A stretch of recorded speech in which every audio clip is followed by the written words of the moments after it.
Hello guys, welcome to episode 3 of Faux Ever Cakes.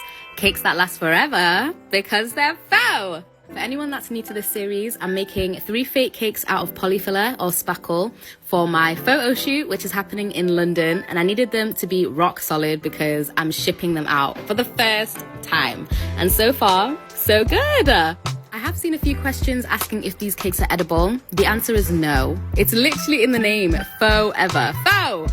So please don't eat Polyfiller. But this is the last cake that I'm doing, and I wanted it to be green because green's my favorite color. Hello!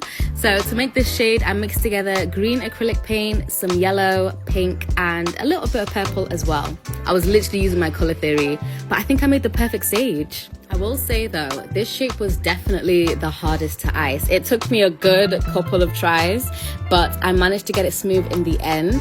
This was the next day once the cake had fully dried, and I just used my knife to cut off the lip at the top. I don't know why I was struggling so much. I think it was like really hard, but I decided to do a proper vintage cake. I think the other cakes were quite simple, so I really wanted to push myself and do what I'm used to. So to start out, I used a 103 ruffle tip for the ruffles, and then I started doing drop lines using a number 3 piping tip. And you know what? If you watched the red cake, you saw how I was struggling with those drop lines.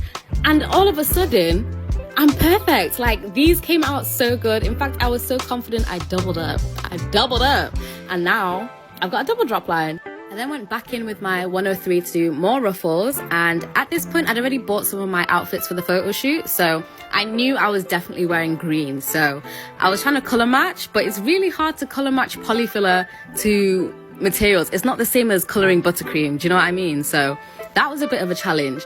However, the more I've done these fake cakes, I've kind of picked up a few tips and tricks along the way. Listen, don't quote me. I don't know if it's the right way to do things, but because they're my cakes, I didn't mind experimenting.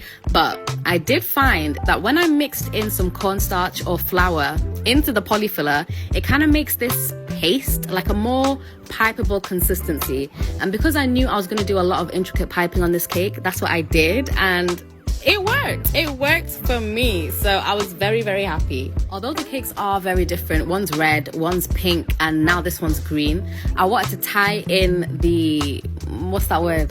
The themes, the motifs along the cakes. So I did a lot of ruffles like the first cake I did, and then I did the drop lines like the red cake, and now obviously I had to add a bunch of glitter. And for some reason, yeah, I feel like the glitter sparkles more on my fake cakes than on my real ones. Like, you'll see it at the end once I do the night mode, but this cake was shining bright.